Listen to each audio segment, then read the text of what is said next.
I'm flipping over the chessboard many times exploring Bito's moves. This was always the first place I stumbled. The significance of the epitaph murders.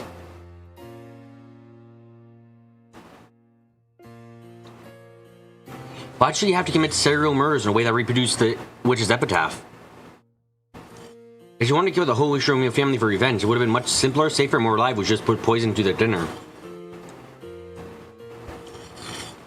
Or else went around killing people one by one in the middle of the night while they were sleeping. However, on the first evening, Bito sends a letter that sounds like an advance note. And then carries out what could be broadly described as 3-part serial murders. Killing 6 people on the first twilight, 2 on the second, and 5 on the fourth and later. We aren't fools.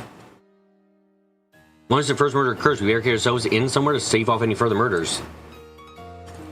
Furthermore, we suspect a culprit among us and start analyzing each other's alibis. As the victims increase, the number of suspects decrease automatically. And Bito's chances of completing the serial murder drops closer and closer to 0. Everything about the epitaph murders is full of useless ornament and empty decoration. That only seems to make it hard for her to carry out the serial murder.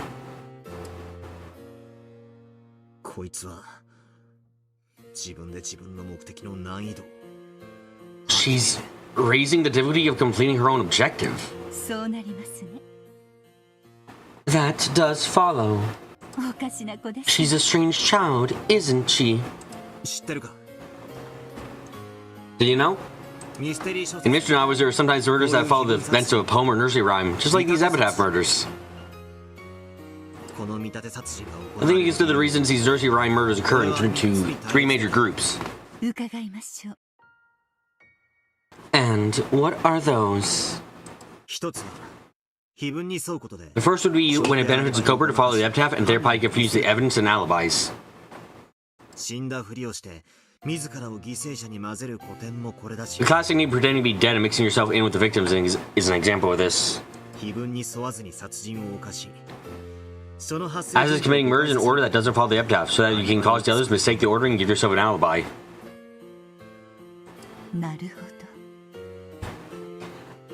I see. So, she could make it look as though she was carrying out the murders, in accordance with the epitaph, when she was actually guiding everyone's thinking in a manner that benefited her. That does sound interesting. However, in our games, the dead are truly down for the count thanks to red. Maybe you would trick everyone in the world with a game board, but you can't trick us up here in the same way. In other words, the most traditional purpose for this kind of murder isn't what we're dealing with here. In that case, what are the other 2 reasons for carrying out a nursery rhyme murder?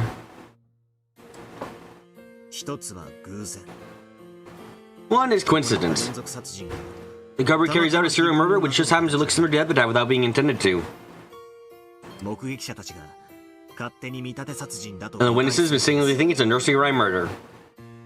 We humans try to find cause and effect in everything we see.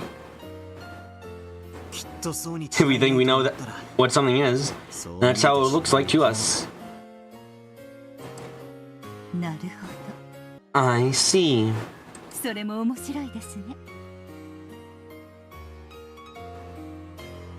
That is also interesting. However, I'm not sure it's convincing. In this child's games, there's always an advance notice of the crime given before the murders of the first twilights.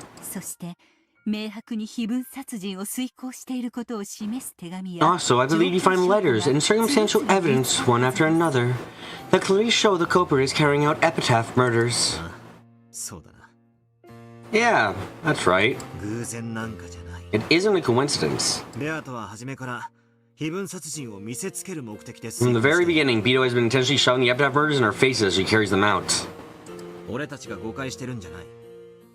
We aren't just misunderstanding. These murders clearly follow the epitaph. So this can't be the reason either. In that case, it must be your final reason. Last one is to show the murders to someone. In other words, to make them feel fear. Upon the epitaph, she gives the others clear notes in advance so the murders will continue. The survivors are in constant fear of the murders, which they're certain will continue.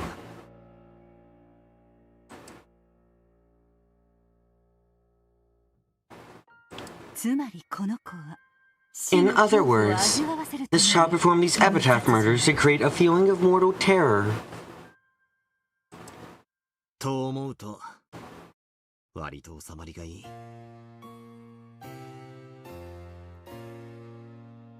At least, putting it that way, everything makes a surprising amount of sense. The grotesque mutilation of the bodies disturbing displays were all a show to terrify us.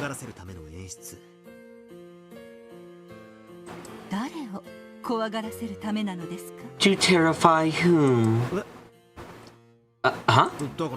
Like I said, us.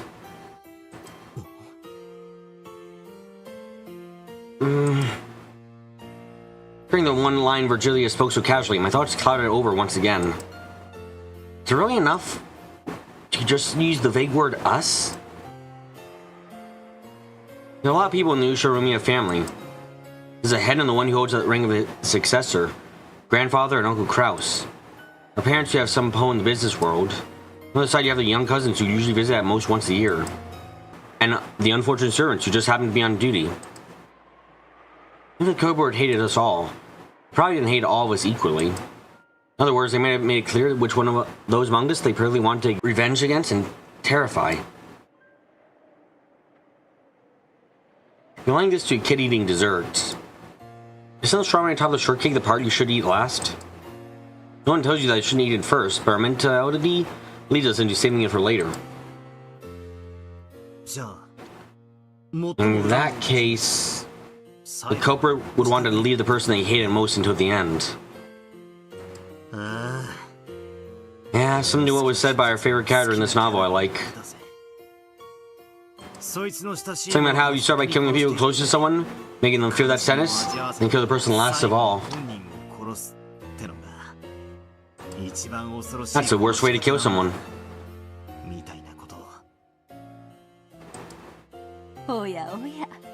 Oh my, that must have been a quite terrifying novel. How frightening. In that case, you could argue that the people who stay alive until the end are the ones Beto hates the most. But the order people are killed in gets totally changed every single time.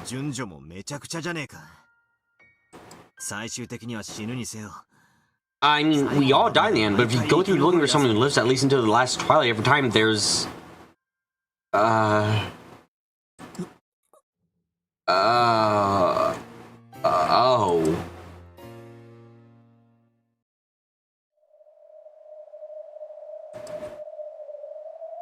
There's only me.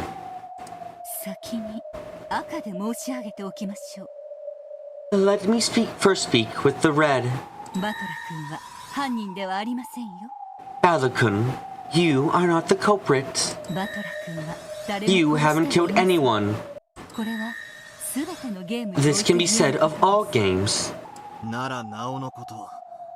then that just makes it even more likely that it's about me? Instead the sole reason he had for bringing about the epitaph murders was to show them to me?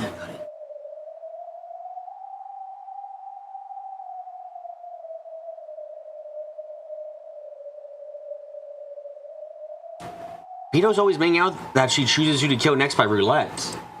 I'm an exception, the only exception. If she does kill me in the end, she always leaves me until the very last moment. In all these supposedly random games, there's only this one unchanging constant. She wants revenge? Against me? So is she performing the epitaph murders to make me feel fear? That's wrong. Her goal is not to make someone experience fear. And isn't to have revenge on someone either. In that case, That means epitaph murders really don't mean anything to her. The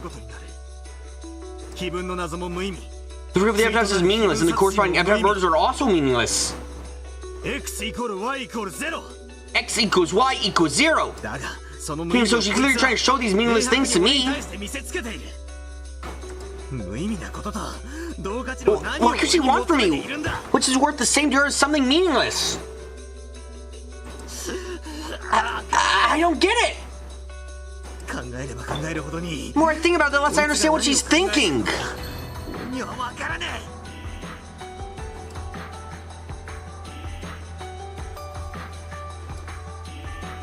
Beatrice, the vague witch who committed a meaningless, worthless serial murder. Even the riddle of the epitaph, which she made into a condition to suspend the serial murders, is meaningless, immaterial. And she's thrusting this meaningless, immaterial thing in front of my face. What is it you want from me? Or what is it that you want to give me?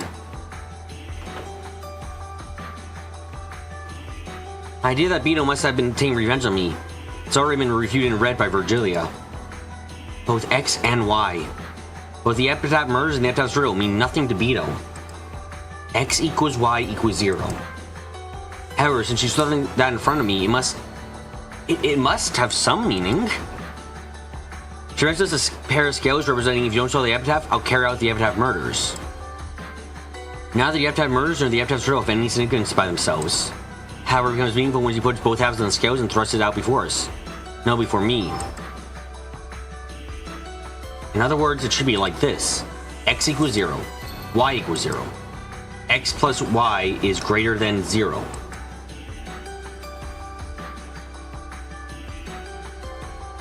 A scale with meaningless, weightless things on both sides. However, it has weight itself and gives... It's almost like playing. Like kids playing rock, paper, scissors.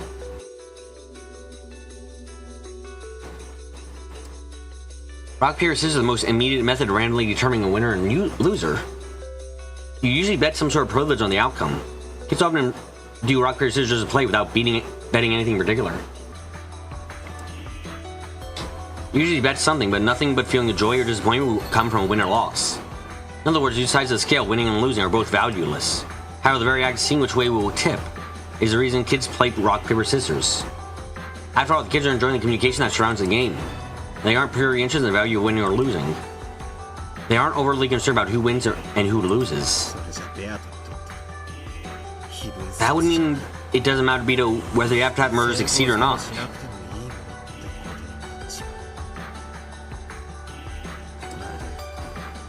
It almost feels like she's just enjoying the process.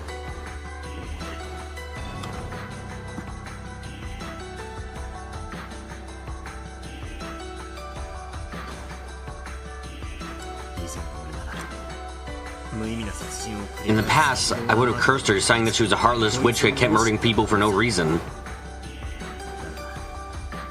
But now I can't imagine that's true.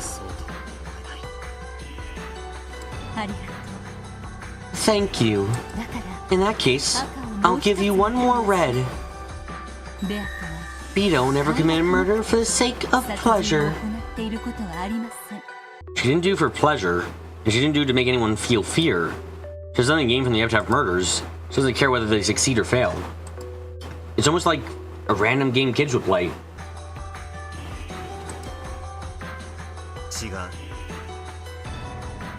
No.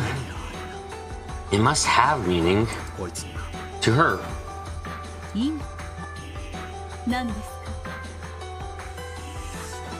And what is this meaning? I don't know. Whether neither side of the scale has any value, the scale itself has some weight to it in her eyes.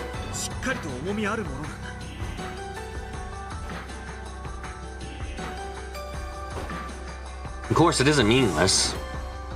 Some meaning definitely exists. In the previous game, she urged me to remember my sin of 6 years ago. Is that meaningless too? No. There's no way that's the case. I couldn't remember the serious look in her eyes at that moment.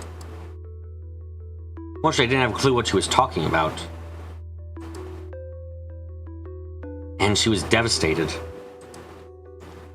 That's right. At the time, I'm sure she even went so far as to say that the crime wouldn't have occurred if I hadn't come.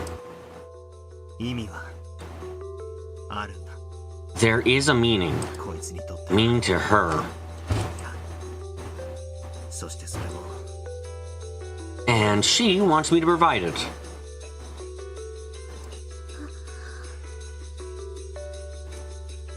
I'll laugh softly and poke Beto lightly on the head.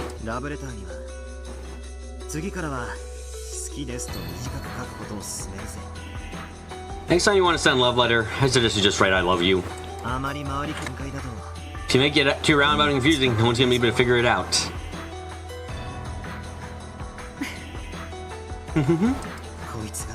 Still don't have a clue what she's thinking. But even so, I won't stop thinking. I'll only just start flipping over the chessboard. I definitely won't give up on this journey through your thoughts.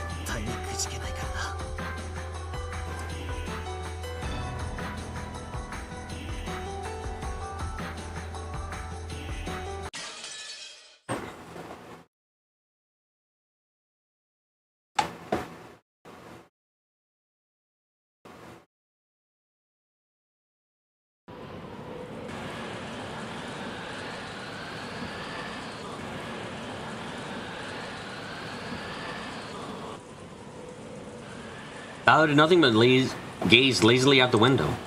The line between the relatives continued without end.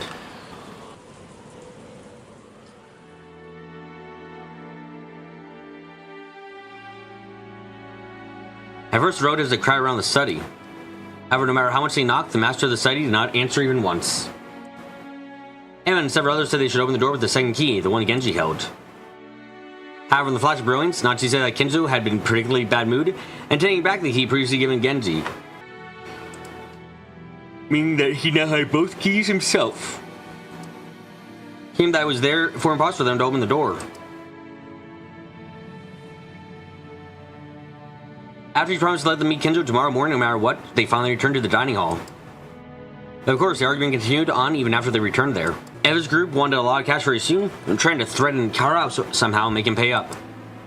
Finally, Ballard saw from the epitaph which threatened Krause's position next said, had given the others a huge tailwind.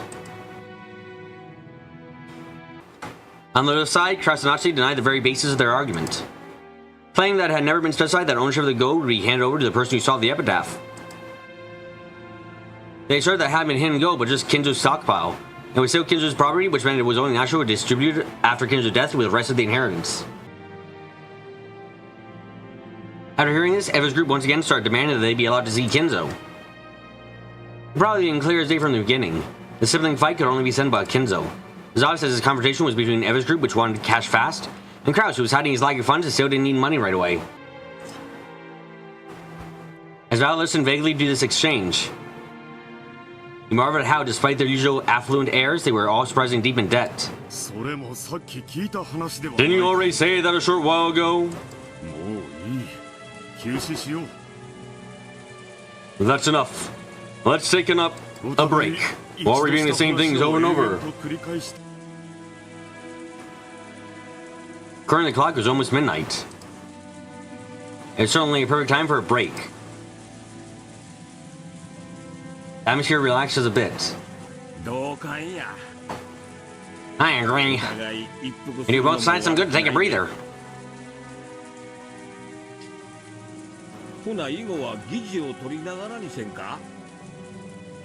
Listen, why don't we take a record down for the rest? I've had enough of fighting over what was or wasn't said. Seriously? We can't do without a record of proceedings on when Nia-san knows always deny something he said before the words stop bouncing off the walls.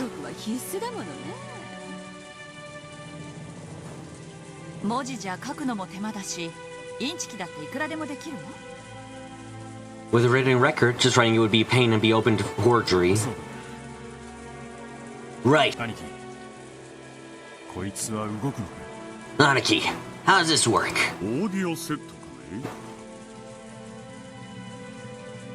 The cassette tape? I see. This way I can get right without bothering to write it down, unfortunately being impossible. It's fair for both sides. Make sure you don't mess anything up. Those are Father's precious music tapes. The dignified tape set had a central weight to it which matched this majestic dining hall perfectly. On pleasant sunny mornings, it would sometimes be used to play famous tapes or records. However, right now is the most neutral and impartial conference record keeper around. Rudolph fished rambling around the cassette rack, searching for a blank tape. And every time he found some tape with sophisticated music, he would choke out how pompous it was. Excuse me. You called? We're taking a break. Sorry, but can you mix us something to drink? And maybe some biscuits would be nice too. Certainly. I will prepare it right away. Sorry. Do you have any cold medicine? I'm feeling a bit feverish. Then don't overstrain yourself. Get some sleep. If you really feel like it, why not get some sleep, Rosa? I wouldn't step out of such important conference because of a simple code.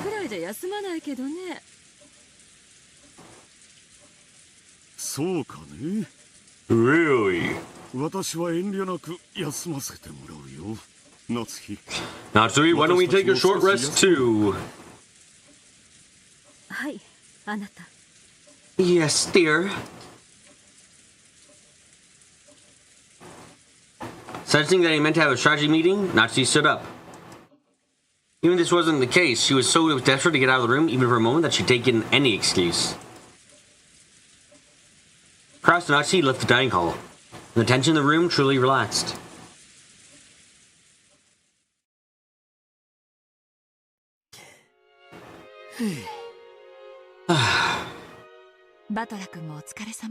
You've been doing great, Butler-kun. Imagine you feel just horrible. Think this is part of growing up and just accept it. Who knows? After all, you're like your personal donation box. Sleepy. Well, the same as Japanese lit class. I'm sure Father won't show up tonight anyway. When Kraus-san and the rest come back, I propose that we might as well let you go.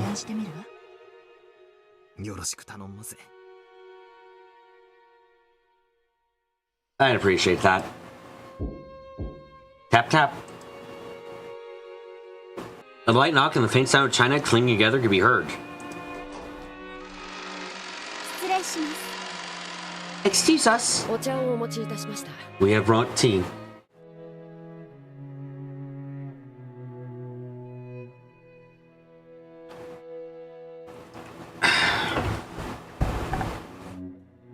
Shannon and Cannon had come by with a serving cart. The pleasant smell of black tea relieved their tension all the more.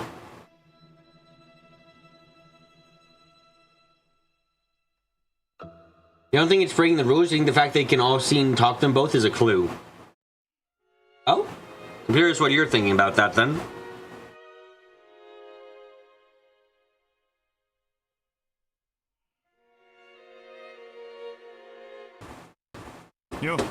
Hey, did you hear? What are you talking about? We didn't hear anything. Stop it, Rudolph. There's no reason to tell them. We are furniture. So we have no interest in the family conference. I see. That's a wise answer. You have the midnight shift. That must be tough. That is our job. We would have to receive your orders.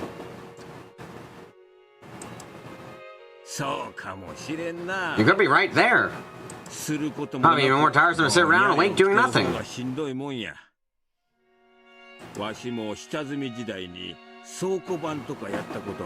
I still down the bottom rungs, I once worked as a warehouse keeper. If you're just staying awake, it's pretty tough.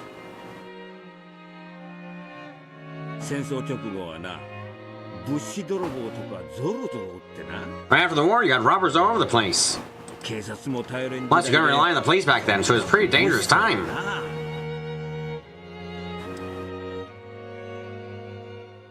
Hideyoshi was particularly proud of how he had started with nothing and built up assets by diverting goods from the American army. Once the subject came up, Hideyoshi tended to get pretty talkative. The relatives knew this and were greatly relieved to see that a perfect sack race had come up. I found out you were in for it big time. Those aints are scary. The train's in another link because of all that beef they ate. I'm gonna be the end of you. I was going to death by hanging. You know that one? Death by hanging? Oh yeah, and then I figured it out. How about the meat? The meat! And people gotta eat more meat.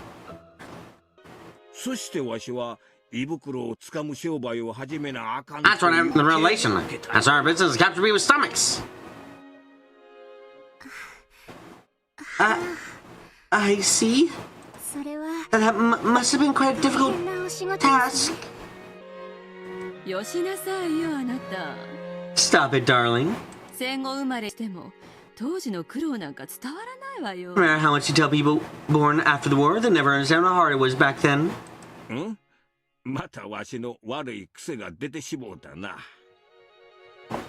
Oops, looks like my bad habits jumped up again. Sorry.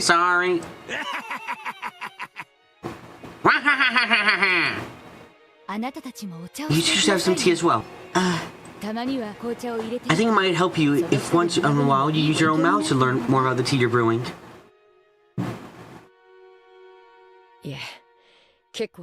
No, we'll be fine. There's no need to be concerned for our sakes. Hang out with us for a bit. You drive my only dose makes me feel like I'm gonna suffocate. There's no one from Bao-sama, successor to the head. Sit over there and have some tea with us. That's what's been going on recently. Your hobbies, TV shows you're watching. Wonder is that you're popular with young folks these days. There's a lot we could learn.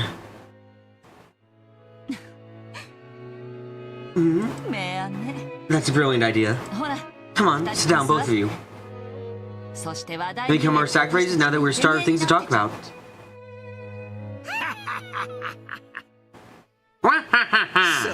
That's right!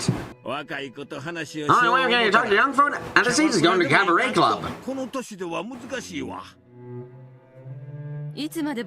How long are you planning on staying around there? I've told you to sit.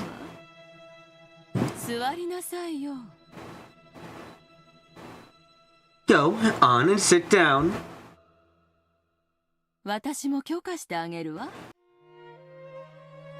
Having Eva's permission, Shan and Cam looked at each other and finally obeyed nervously. For a while, the two were proud by questions became the relatives' playthings. Tap tap. Another reserved knock could be heard.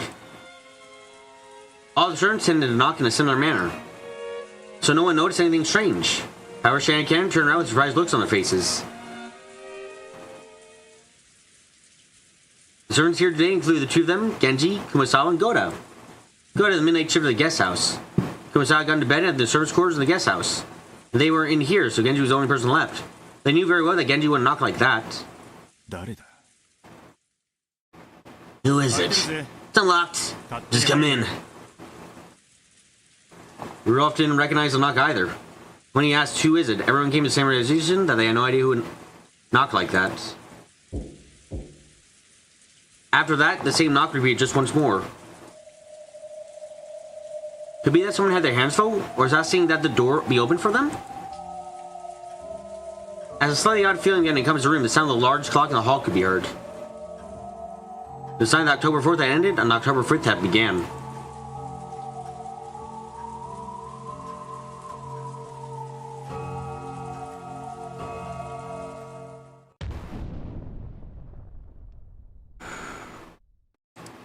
A short while earlier, Grass and Natsu were well away from the dining hall, in a dessert quarter on the second floor. So, we no longer have any other options.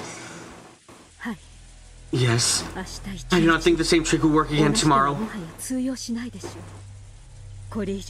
we hesitate any longer, there's a chance that Eva and the others to claim that we have followed up and called the police.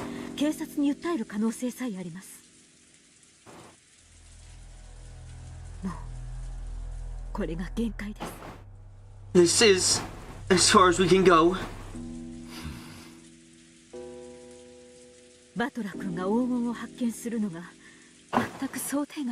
How they couldn't find the gold was completely unexpected.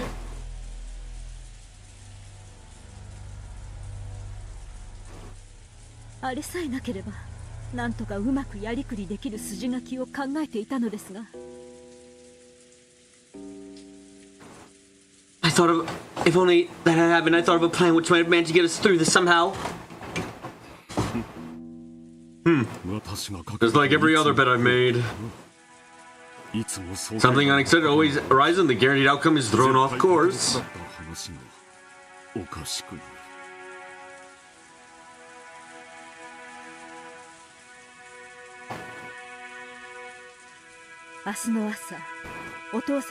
We'll have Father's room be empty starting tomorrow morning.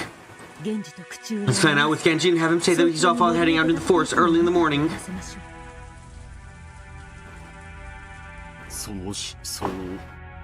I doubt Eva and the others will swallow the story of his disappearance. I'm fully aware of that. However, we have no other options. If we do such a thing, the others would doubtless make a fuss about it being suspicious. They don't worry about appearance as long as they can squeeze some money out of us. They might strike a deal with some odd magazine and cause serious damage to the confidence placed in me.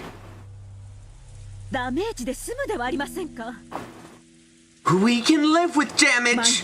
If by any chance Father's secret is discovered, it won't be a matter of mere damage! There's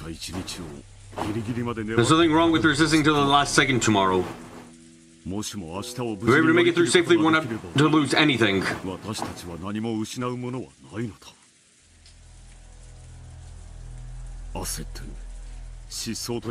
There's no need to get impatient and use up our trump card.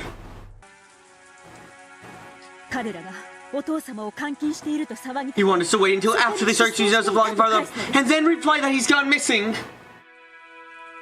That's far more likely to draw suspicion.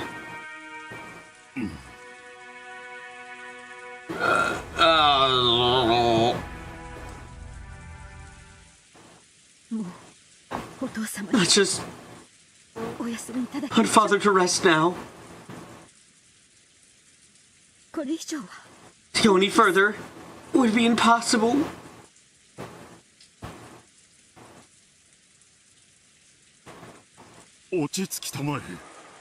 Calm yourself. You just have too much exposure to the toxin from Ev and the others and have lost your composure. Only two keys exist which can let anyone into that study. And you have both of them right here. That means no one can go inside. The door is a very special make. No matter what kind of tools they bring out to the source, it won't even budge.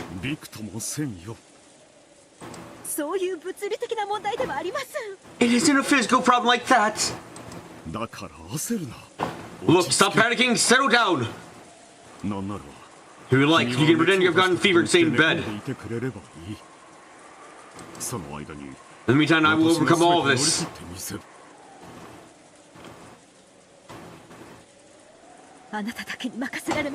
I can't leave everything to you.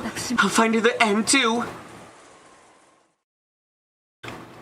Natsu can no longer hold back the tears brought on by her fierce emotions. Kraus held her gently. So long it had been since she felt the warmth of her husband's embrace.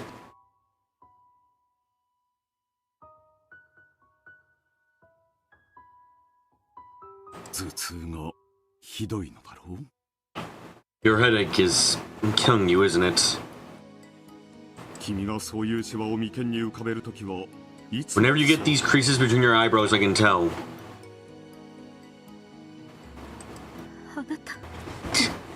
Dear. She had thinking that her husband could never understand the way she felt. But when it came to times like this,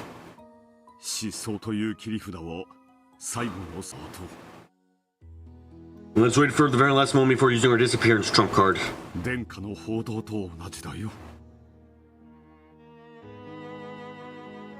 It's like a last resort treasure sword. It's best when it remains in its sheath.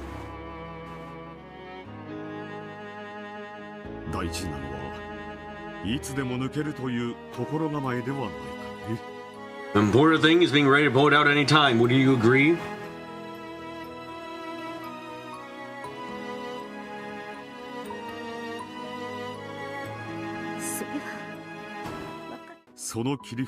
Honor you that trump card with me.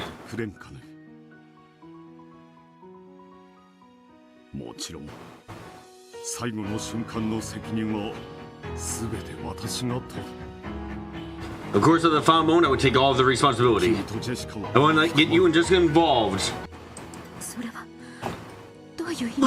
What do you mean by that? If the Ushnomiya family is destroyed, it is not that I alone am crushed under the rubble. After typhoon passes, I will prepare divorce forms. I will sign the papers for you to keep and use when you please. I have some assets hidden away in your name. Add on the settlement, and it should be enough for you and Jessica to live in comfort.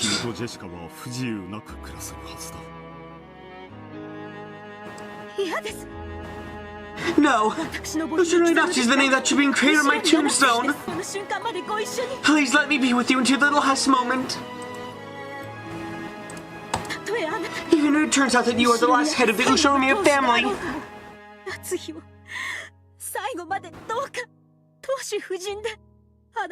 Please let Natsui be the name of your wife! Kraus's existence was based solely upon the power of his assets and the trustworthiness of his financial fixer. But with those undermined, nothing would remain. Using a trump card of Kenjo's disappearance would mean losing one of these two essential supports. It's like offering up your right arm to save your head from being cut off. It's probably better than losing your head, but you still might die from blood loss. And on the off chance you did survive, you would have to bear a heavy wound that wouldn't heal for the rest of your life. Kraus was prepared for even for death. Natsui understood this, buried facing Kraus' chest, and cried.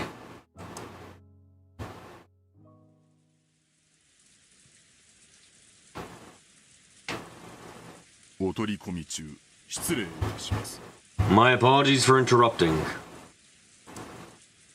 Genji's voice sent a voice made Natsui jump back and hurriedly wiped the tears from her eyes. Kraus stood in front of Natsui, shielding her. Ah, Genji-san. Please don't sneak up on us like that. You have some business? Yes. My apologies, but I have something to report to Madame.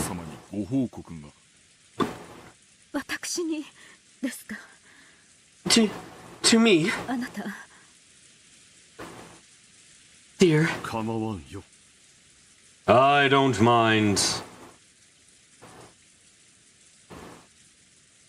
Kraus left Natsui's side, went to a window a short way off, and gazed at the windy and rainy rose garden.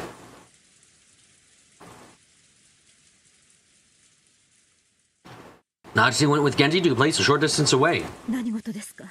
What is it? Well, here there's another phone call has come for you, Madame.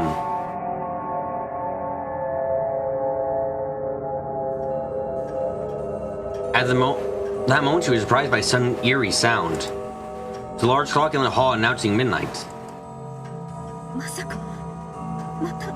You don't mean that man again? は Yes. いいかがいたしましょう What is to be done? Did he say what business he had with me?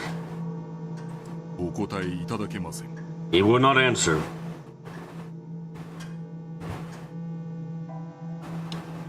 奥様と直接お話ししたいとの一点張りでございます He kept insisting that I wanted to speak to you directly.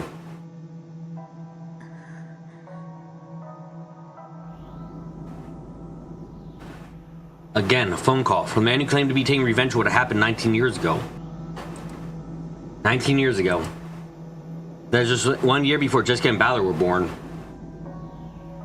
Not to mention, if Genji is sus, the call could be pre-recorded too. Honestly, I'm kind of on that Victor right now. The mention of recordings makes me think, yeah, it's entirely possible that this is recorded conversation stuff now. Except because in both times the call has happened, it's been Genji giving it. Admittedly, a bit of a problem with that is, well, I'm quite sure the last call kind of responded to the person. So that'd be kind of weird. In Natsu's eyes, the gap between 19 years ago and 18 years ago was immense. For a long time, she was unable to fulfill her role, creating success for the Ushiromiya family. But she treated very coldly. And then she finally gave birth to Jessica. And became able to call herself the wife to Ushiromiya's successor with her head held high.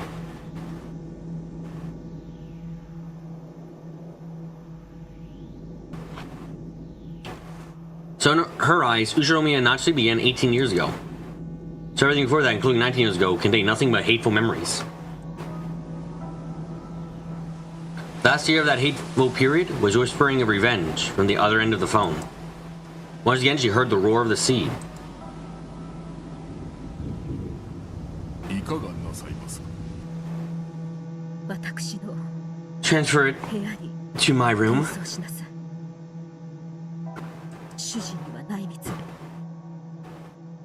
Don't let my husband know. かしこまりました As you wish.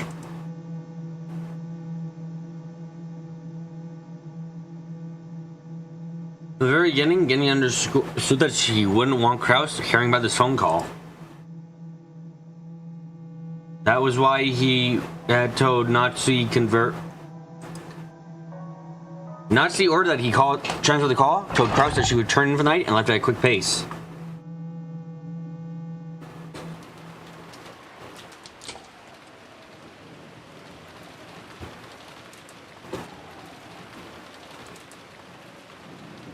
There's nothing peculiar about that. In the Ushiromiya family, hallways are like public roads. There's no special meaning in locking the door when you enter your own room. This is what she's told herself. Then, as though it had been waiting for her, the telephone rang. Genji must have transferred the call. She took a deep breath, brayed herself, and picked up the receiver. Hello.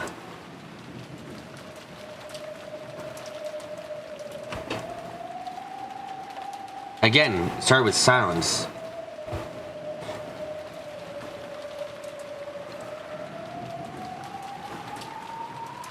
She realized that the person at the other end was trying to keep her in suspense to make her feel uncomfortable, and she got angry.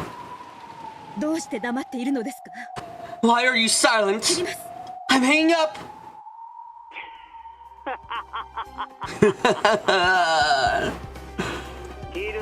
Don't hang up, mother. I want to hear your voice a little while longer.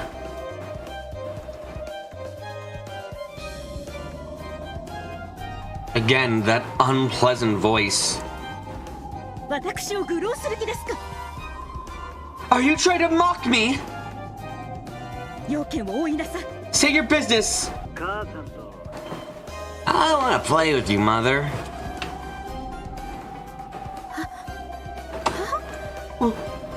What? What are you talking about? I have no desire to play with you.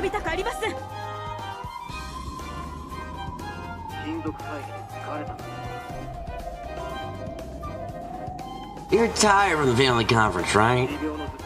I bet that crown egg of yours is giving you a bad time. That's none of your business! Just like they knew her headache was troubling her made a shiver run up her spine.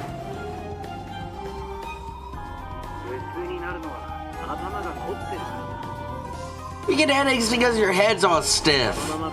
Unpleasant dreams to go straight to bed like that.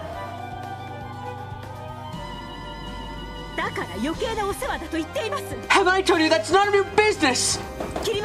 I'm hanging up. Natsuki forcefully yelled that she was hanging up, but in actuality she couldn't. After all, this person was choosing car, and that was much better than the alternative.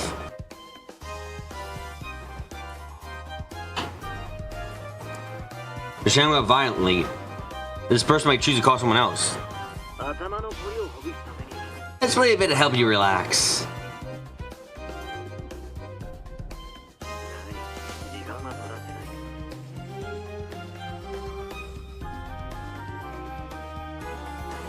Don't worry, I won't take up much of your time.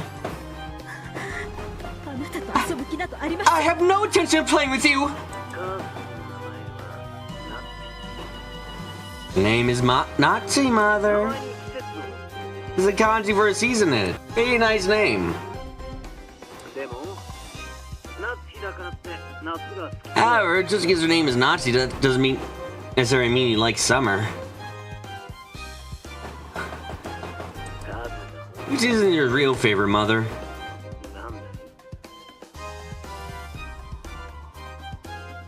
Do you think I'll tell you?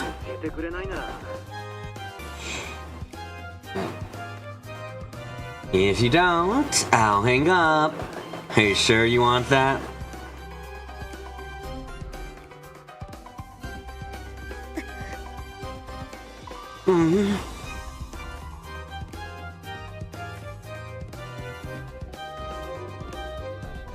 It was clearly a threat. It meant that she forced him to hang up of the phone. Anything might happen. It meant that she was forced to give in to a threat made by a man whose name she didn't even know. She gave him the answer he wanted.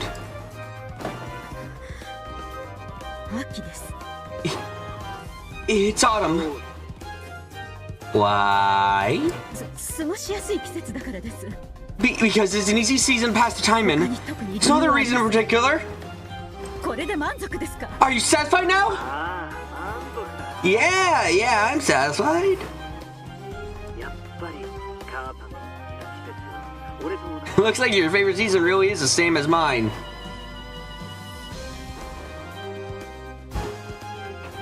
I like the fall too.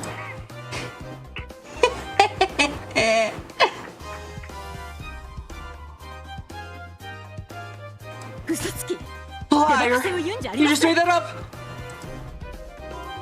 This man would have no doubt done the same thing no matter what season I say I liked. What is he after? Can't say the point of the season thing is just to mess with her? Maybe, but I'll take it to I'll use it to like help her so out.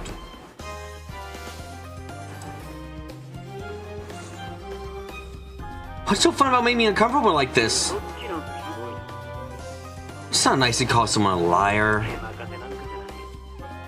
No, I didn't make it up. I was already certain that you liked the fall, mother.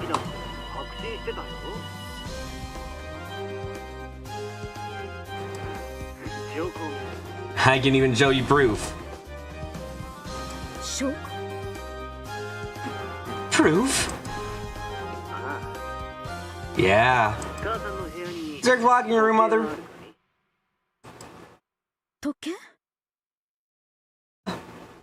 A clock?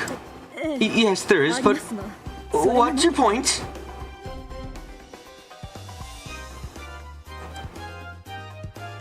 In Natsu's room, there was a beautiful antique clock with an intricate design. Her husband bought it for her as a birthday present long ago. It's 7 minutes past midnight now.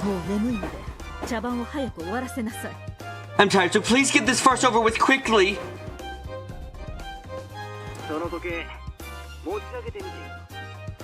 Try lifting the clock up.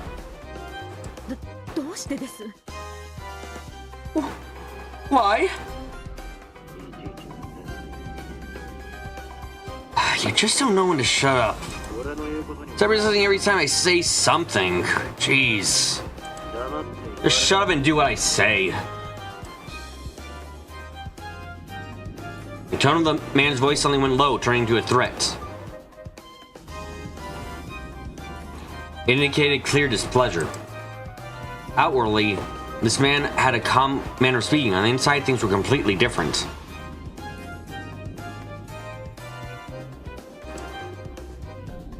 Showing this man even the slightest bit further, he would surely show his true nature right away. You really that eager to make me hang up? You start realizing, lucky you are that I'm talking on the phone with you right now. I can tell your husband and daughter about what happened 19 years ago anytime I want to. I don't know what you're talking about, but don't get my husband and daughter involved. I'm listening to everything you say.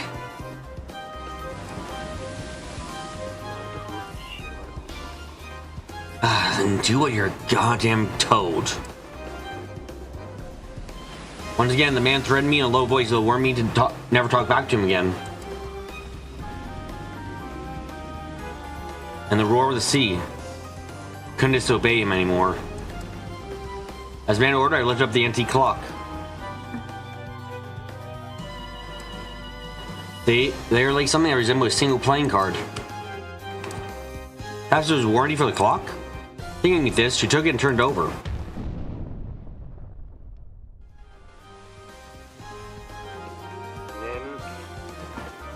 So, you wide awake now?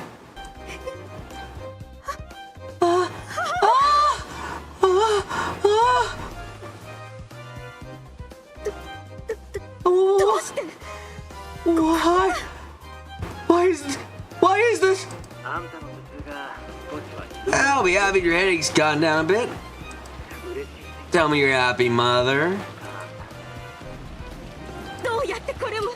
How did you? Why? How? How why you tell me you're happy? You murderer. There you act like you're a normal, neat freak mother. You make me want to vomit.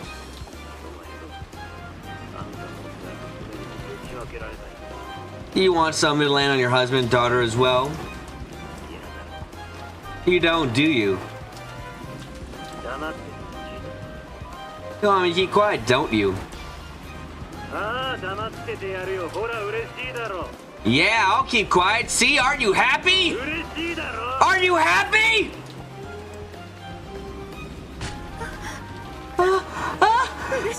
I'm happy. I'm happy. So please, stop. Don't hurt my husband and daughter. What is it you want? Money? How much? I don't want money. My wounds couldn't be healed with any amount of money. But there is a medicine. Yeah. Kinda like an ointment.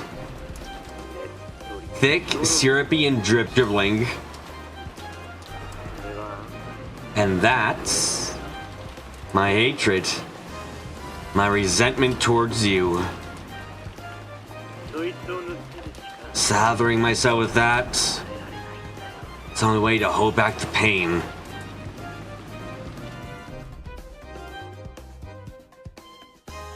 Not she had never heard anything so hateful said to her in her entire life. So she said many times that she must be having some sort of bad dream. However, this definitely wasn't a dream.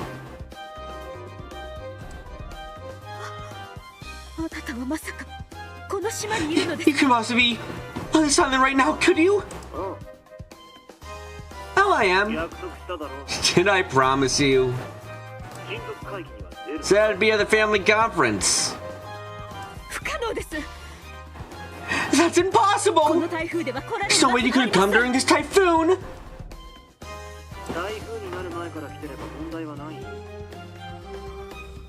That's no problem. I came before the typhoon reached, dear.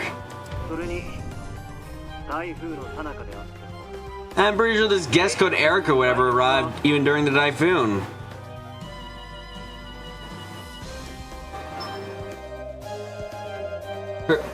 Her blood froze. Furuto Erica had been brought here by mere coincidence.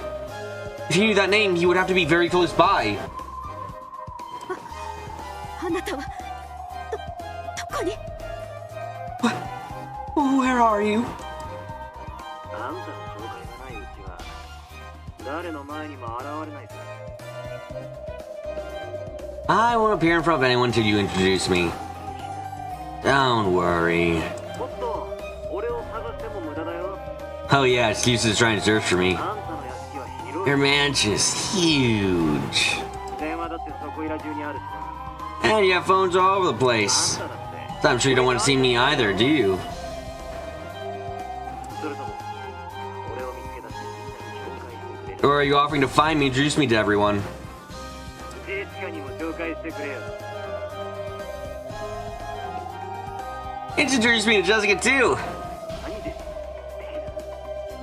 That were our older brother by 1 year. やめて Stop it! Stay away from Jessica! 怖がらせすぎた Whoa! I guess I scare you a bit too 今夜 much. はこれで勘弁してやるよ That's all for me. For tonight. だが忘れるあんたは俺に逆らえない You can't disobey me. 分かってるな Understand? Mother? Yes? 今夜はこれで電話を切る明日の朝まで命令が I'm gonna hang up for the night. In order to be followed up until tomorrow morning. 何ですか What is it? あんたは今夜もうその部屋を出てはならないしどこにも電話をかけてはならない You may no longer leave that room tonight. You may not make any phone calls. 電話がかかってきても取る The phone rings, you're not allowed to pick it up either. そして今す Can you turn the lights off right now? Get in bed and sleep. そしていつもの時間に起床しろ Then you'll wake up at your ordinary time.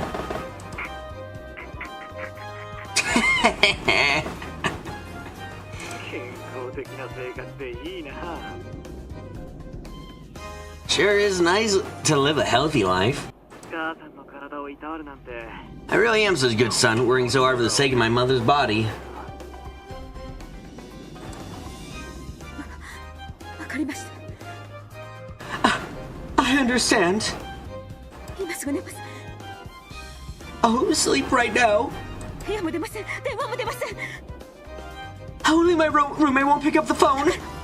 Please don't tell my husband and daughter. 母さんが俺の命令を守る限り Whoa, Mom! Mother, as long as you follow my orders, I'll keep your secrets. 命令をやせ Don't disobey me. 俺はもうお前のすぐ I'm already very close by. 部屋の明かりが消えるかどうかそして電話をして Easily tell whether you turn your lights off and whether you're on the phone. 俺さ Wish I could even kiss your sleeping face. 守ります I'll keep it! 約束は守 I'll keep my promise! りやめて Stop! Just stop it! Just stop! やめて Stop it! As she dreamed, Natsuki crushed the card she had found on the clock into a little ball. It had patterned on it like a tarot card, along with one single word. Autumn.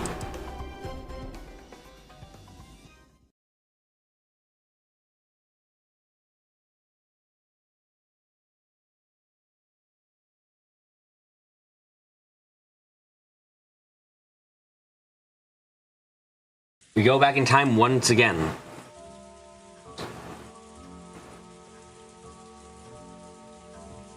The large clock in the hall was right in the middle of striking midnight. Wondering who the person who now had knocked twice was, the relatives in the dining hall stared at the door. Rudolph told them to come in. But there's no answer. To the end of that long code marking coming in night, which had come from the large clock in the hall shortly after the knock. They were unable to move in the slightest. Maybe their hands are full and they can't open it? Maybe. It's a little creepy that they won't say their name.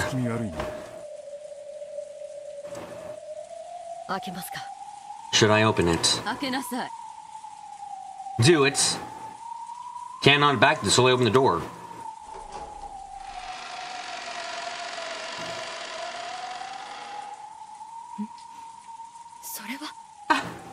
What's this? It's one of Dad's envelopes.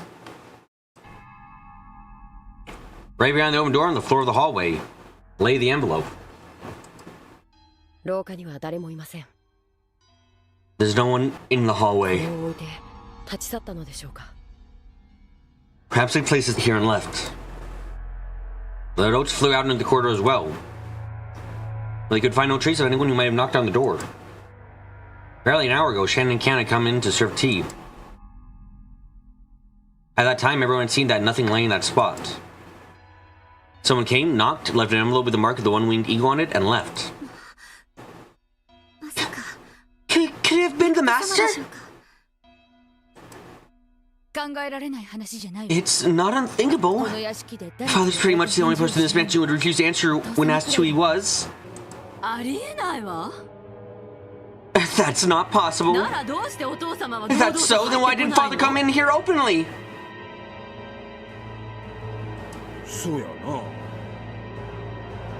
That's right. Father probably just coming in here all of a sudden without knocking. The doors and windows of this mansion are locked right now, right?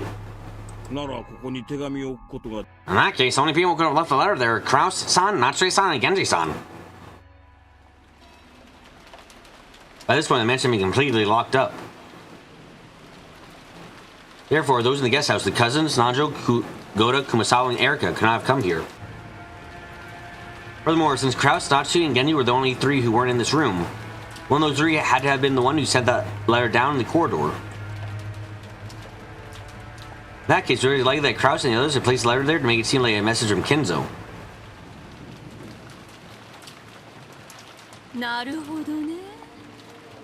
I see. It'll have something written on which is supposedly in Father's name, saying that he won't accept Balikuna's next head or something of the sort. Ridiculous. I can't believe you tried to post a child trick, Nisa. It's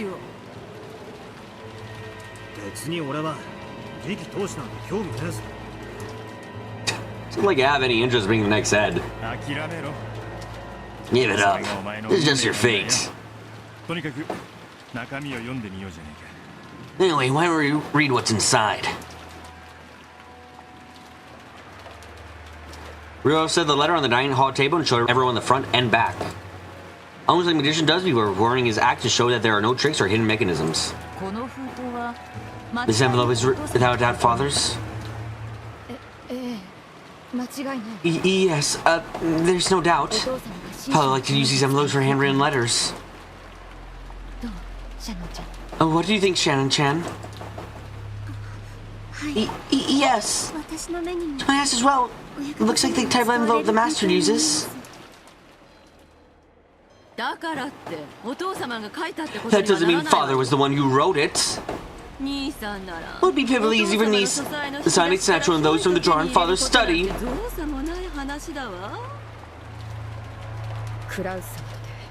Even Kraus-sama cannot easily enter the study. Might be hard for him to steal an envelope.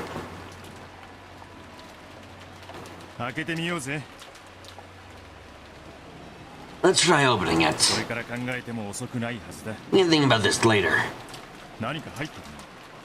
There's something in it. I wonder what.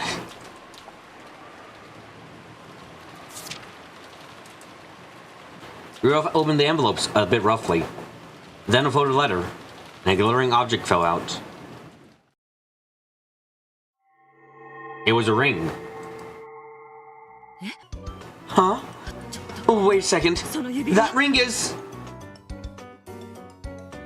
Evan noticed immediately and grabbed it. This is... Father's ring! It's the head's ring! What? What is that? Seriously?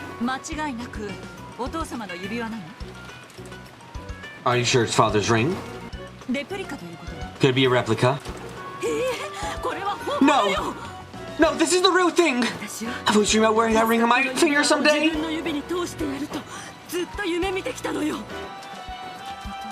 Your father wore this on his finger. I know more about it than anyone else!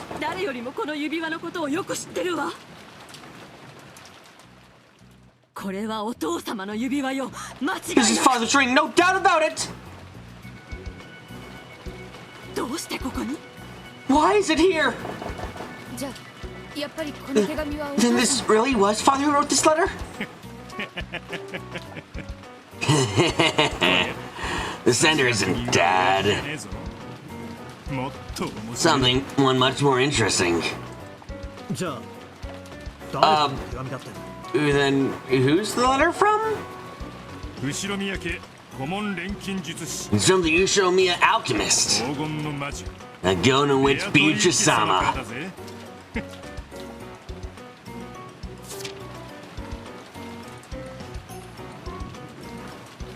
Rio showed everyone the part of the letter where that was written. Really did say that. It's from Beatrice. What's it say? I'll read it. Congratulations. And honors of Battle-sama has actually solved Rio the Epitaph and reached the Golden Land. So... Huh. Interesting. Because in theory, right now, we actually know that thanks to Rudolph fucking up and shouting out loud that, darn, you have to go to sleep. Have a good night's sleep, Victor. Come back tomorrow, watch this, and then fucking realize that your brain's gonna blow up.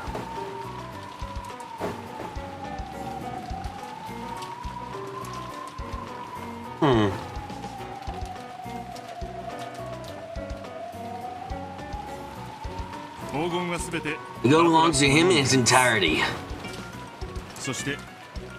Umar is also the new head of the Ushiromiya family. As proof, I sent a head's ring with Kinjo-sama, which Kinjo-sama left in my charge.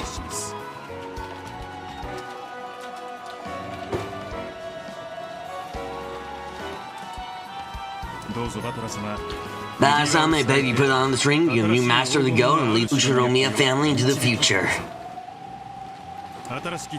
Pray with utmost sincerity that you flourish as the new head.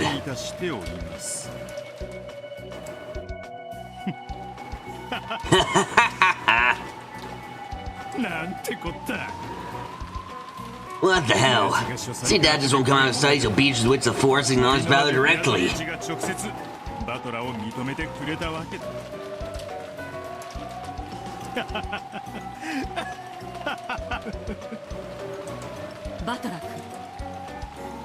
Father-kun, you should hold on to this ring. This is such a ring to be worn by the family head.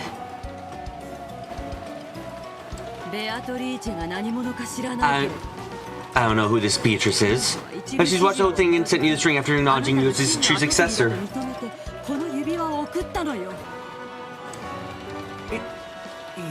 Oh! Is that right? Oh, that's such an important ring! That's fine. You should wear it proudly on your finger. Got it? You know how to get Natsuki tell you to take it off. You better not do it no matter what.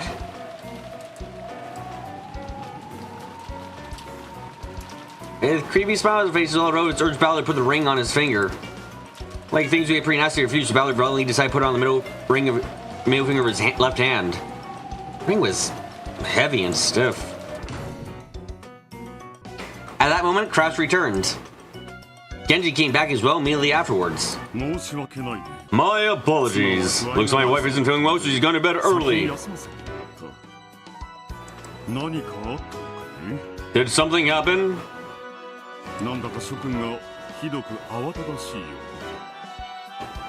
Oh, seeming incredibly flustered. Battler-sama, that... Mainly, Genji keenly saw the thing that Battler just put on his finger. Your eyesight's pretty good, Genji-san! Looks like you know whose ring this is. What? What are you talking about? Kraus' questioning look, it felt very difficult to imagine he could have been the one who sent that letter there.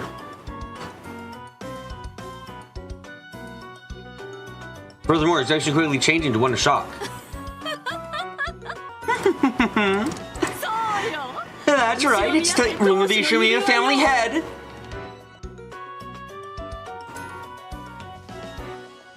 The family conference took up this new topic. The storm came once again.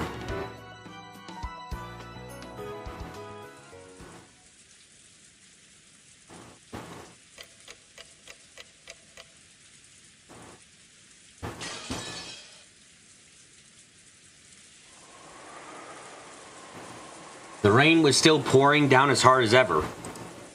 This weather is supposed to continue all day tomorrow as well, which was making me feel a bit depressed. Oh wait, given the time, that's today, not tomorrow. That doesn't really matter now. I'm sleepy.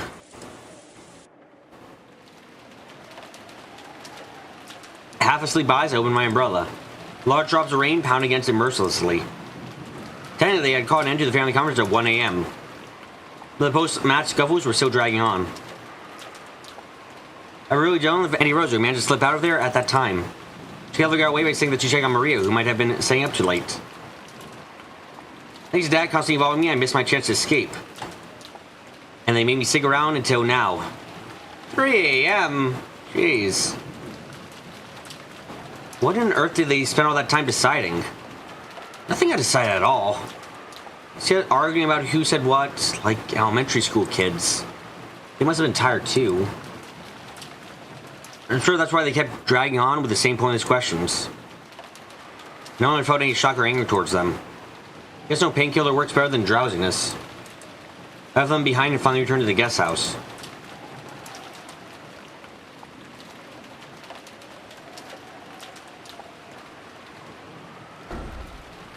When I returned to the guest house, the lights were on in the lounge downstairs. Not only that, I could even hear people chatting inside. Apparently some people were still awake even at this time of night.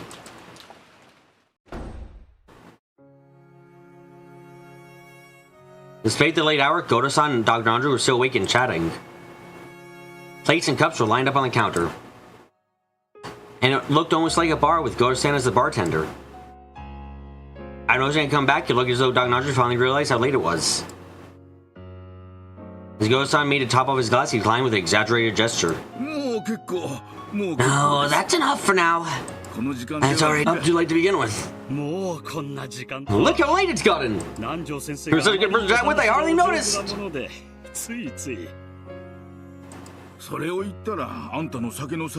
No, it was your skill to entertain that made up the difference.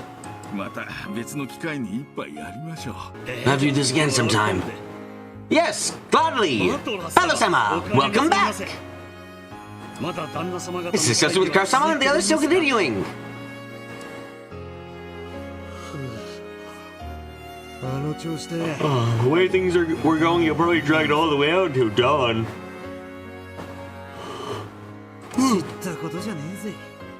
None of my business. Spoke carelessly with a big yawn.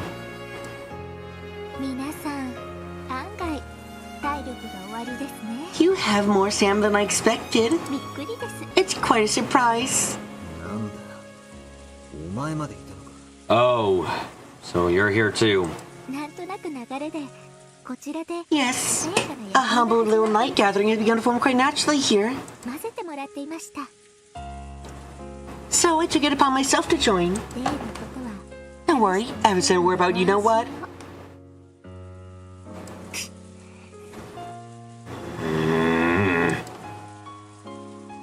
Erica could be seen on the sofa. She's taking her shoes off and was lounging around as though she owned the place. And you too, Erica-sama. You're very knowledgeable on a variety of subjects.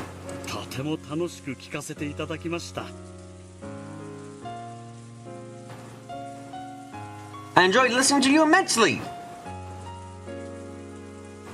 あんたは本当に博識だ。 Your knowledge is truly extensive. 若いのに大したもんだよ。 Very impressive for one so young. どういたしまして。 You're very エリ welcome. カはこの程度にも博識ですので。 It's merely trivial knowledge of Haruto Erica. Erica posed by picking up the hem of her skirt. She was lounging on the sofa with her feet up, so it didn't look remotely elegant. ローザおばさん Where's Auntie Rosa? 午前の1時頃にお戻りになりましたが She returned at 1 a.m., but she went straight upstairs to お sleep. 休みになられました That's probably the right choice. She's been going along with the conference for so long. I feel like flopping down in bed right away myself. I've had it. Hard enough that I might flop over right here, right now. 私たちもこれくらいにしましょう。 Oh, let's call it a night. ゴーダさんも明日の Do we have to get up early in the morning and make breakfast, Goda-san? 朝食の Her breakfast has already been made! どうぞ明日の朝 As 食 always, I have full confidence to enjoy it freely, so please look forward to it! 幸いです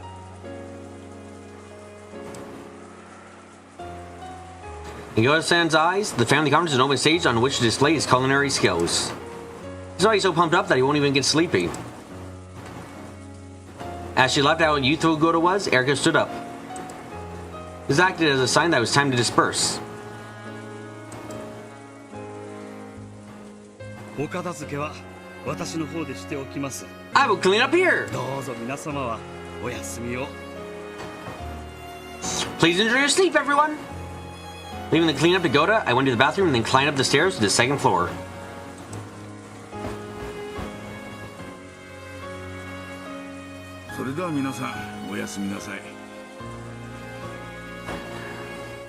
Good night, everyone. These old ones have stayed up a bit too late tonight. おやすみなさい、南條先生。 Good night, Dr. お Nanjo. やすみなさい。 Good night, Bala-san. おう Yeah. Night. Then in the upstairs hallway, we split up. Nanjo went to his own room. Erica went to her room. I returned to the cousin's room. Couldn't hear any sounds of playing coming from the cousin's room. They've already gone to sleep? No surprise at this time of night. If they were still playing, that would have been staying up way too late.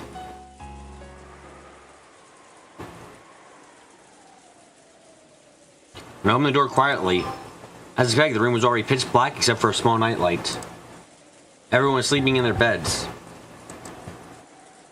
I bet they all had a great time horsing around. They probably had a ton of fun staying up late and talking about their youth.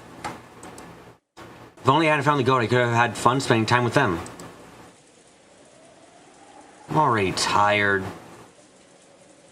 So tired. I didn't even change my clothes or brush my teeth. Crawled into bed and mainly started singing to the marshes of sleep. Today's been so intense. I don't know what that old bastard's doing that family conference now. How does he not get tired? When I think of it, what was it that old bastard said when we parted company? Tomorrow, there's something important I want to talk about. As a family. It's about you. Sure, there's more stuff about being the successor. I really want to hear about it. If I tell you this, probably gonna get murdered. Murder you whenever you want, you old bastard. Then, what was it he said next? お前の生まれについての話だ。 It's about your birth. About my birth? Probably just some other noble Ushiromiya lineage. Not interested. Just let me sleep.